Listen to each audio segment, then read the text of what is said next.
everybody. Scott Golden here, Pro Wrestling Logic YouTube channel and the AEW Dark Review for the 26th of January 2021. Once again, way too many matches. Once again, I feel like they don't understand show pacing. But to be fair, what wrestling show does these days? I don't think any of them on a national level do. Not that that's an excuse for complete idiocy or oversaturation or any of that, but there doesn't need to be 16, 17 matches on a show like this. But anyway, you know, -1 does some commentary on this. I mean, giving a kid an opportunity, that's kind of cool, I guess. Taz, Ricky Starks, and Excalibur are on commentary for the beginning matches. Dustin Rhodes and QT Marshall and Nick Kanemato and Ryan Nemeth, Barry Morales and Sean Dean are all announced here. Miro with Kip Sabian and Penelope Ford and Charles Taylor defeats Fuego del Sol in 238. Basically, Del Sol tries to hit a Tornado DDT, doesn't get it.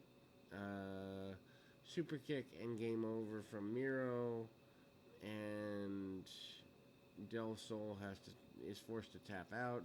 Jurassic Express with Marco Stunt defeat Lee Johnson and Aaron Solo in 7:32. This is too long. Why is a team who's going to get a tag team title shot not too long from now going 7.5 minutes with 2 enhancement talents?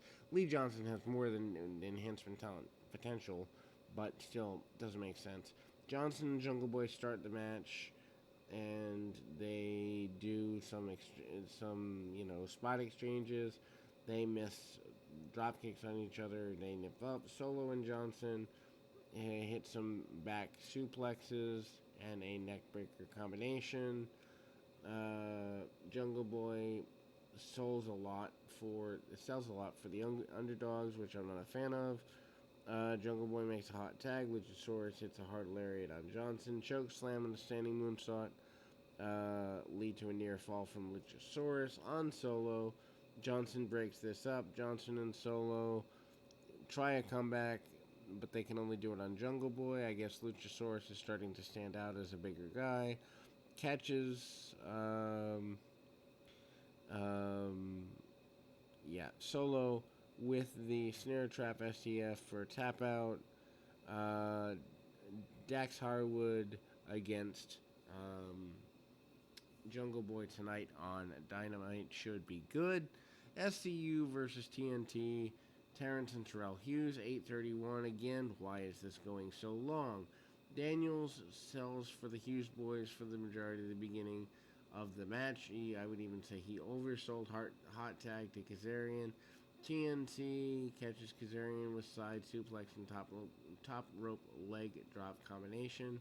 TNT tries the 3D but does not get it. Daniels and Kazarian block and hit the best Meltzer ever for a win. Matches, again, way too long. Anthony Ogogo replaces Starks as the third commentator. This is a downgrade. Butcher and the Blade, why are they here with the Bunny? I understand why she's here. Defeat Mbuta and KC Navarro in 3.5 minutes. Navarro gets destroyed by the heels for the majority of time. Mbuta comes in, breaks up the pin. Blade throws Navarro against Mbuta so they can get a tag. Blade eventually helps a superplex power bomb combination come into alignment, and Butcher and Blade get the victory. Ray Phoenix defeat Baron Black in 8:45. Why is this almost going 9 minutes on a throwaway show? Anyway, Phoenix gets Pyro for his entrance, which I guess Penta is stuck in Mexico or injured or something for the next little while, so Phoenix getting more singles time is almost an inevitability. Hits the springboard, Black catches him and hits a suplex. Black takes control. They go to the outside. Phoenix comes back, countering Black's chops with several hard kicks. Black snags Phoenix with a single crab and transitions into a bow and arrow. There's also a Muda lock here in the middle.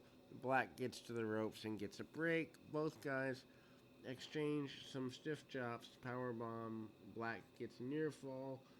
Black follows up a power bomb with a Texas Cloverleaf. Phoenix goes into a sunset flip for a near fall. Springboard cutter and a fire thunder driver finishes Black. I mean, there are people that are saying this is a good match. My answer is it is if you're pushing Baron Black. For this to be a good match, Black would have had to have had an established character, not be on a throwaway YouTube show, and for the most part, would have had to have a defined reason. Instead, you've made Phoenix look weaker by giving so much offense to an enhancement talent. Post match, Phoenix helps Black off the match as a show of respect. And then we go to Shayna against Kylan King, just under 5 minutes. Good back and forth with both women. Shayna has something. I think she's from Portugal. I know she's international and European. I think it's Portugal. But unlike last week, Shayna hits a Tiger Suplex and bridges on the first attempt and gets a win. Britt Baker against Brooke Havoc in just under 3.5 minutes. This is the first we've seen of Brooke Havoc, and she is a graduate from the Cody Rhodes Wrestling School and Nightmare Factory. Baker dominates the match and finishes Havoc off with a lockjaw. She uses a rubber glove to apply the hold. Good showcase for Baker. She has a match with Thunder Rosa in 2 weeks. And she also will face Shayna on Dynamite. I'm not a fan of this. I love Britt Baker. I think Britt Baker is one of the best women they have, but her being on Dynamite and Dark doesn't make sense. Santana and Ortiz cut a relatively nonsensical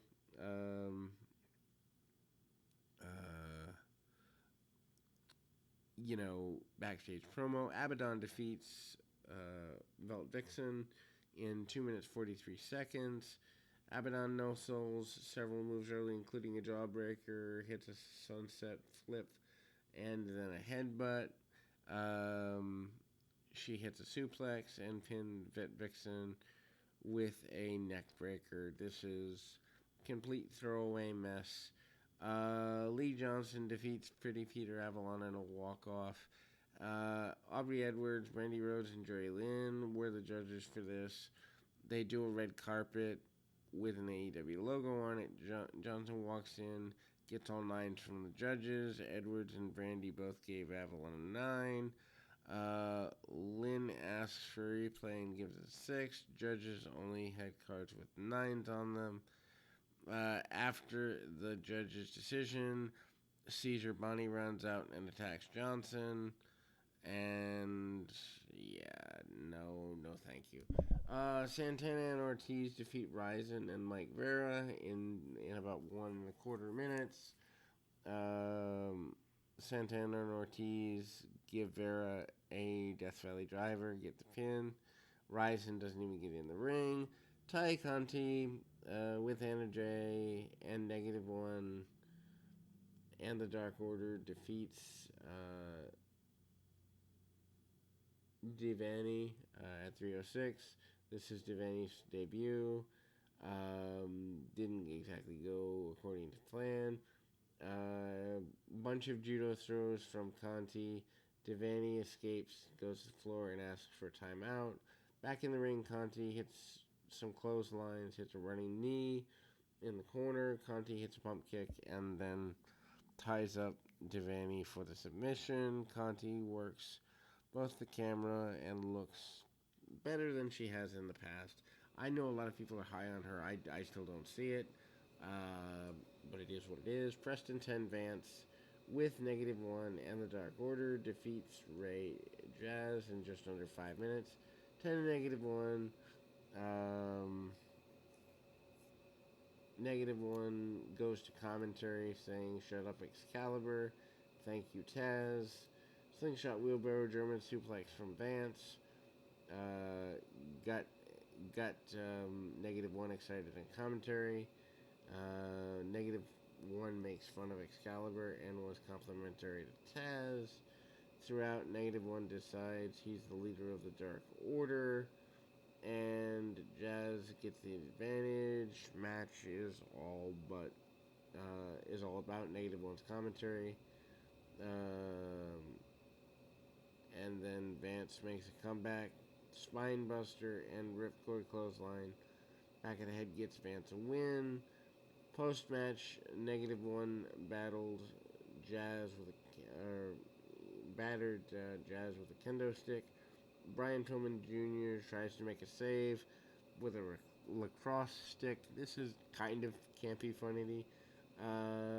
Vance had to pull -1 off Pillman to save him from a beating. I don't know. I wouldn't have done it with Pillman. There are other people you could throw away, but it is what it is. Red Velvet defeats Maddie Renzowski. -1 stays on commentary for this match and bet Excalibur $5 he could pick the winner. Velvet starts to make her comeback. -1 says, I think the oven is on, because Velvet's gimmick is that she bakes. That's kind of funny. Bulldog and Standing Moonsault got Velvet a near fall. Actually, -1's better than half of the WWE announced team. Anyway, hits a running boot scrape. Velvet hits a win. Excalibur said he had to go to the ATM to pay him his money. And -1 is enjoyable. -1 is on commentary for this. Predicts Limelight would win, and he is a prognosticator as he defeated Sean Maluda at 1 minute 50 seconds. Tornado dive over the top rope is the highlight of a quick squash, and Limelight gets a win here. Ivelisse with Dynamite defeats Jasmine Allure in 3 3/4 minutes. Snap vertical suplex and a bridge gets Ivelisse a near fall. She looks good in dominant performance as a tornado kick finishes Allure. That's fine. Powerhouse Hobbs with Hook defeats Jake St. Patrick in just over 2 minutes. This is St. Patrick's AEW debut, and he goes nuts right at the bell. Hobbs shrugs it off. Hobbs sends St. Patrick to the floor. Hook suplexes him behind the ref's back. Taz said that Hook learned that from his mom. Hobbs hits a spine buster and an avalanche, and hits an inverted pump handle slam. Called it the town business for the win.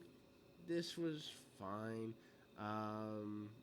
Just under 2 hours. Britt Baker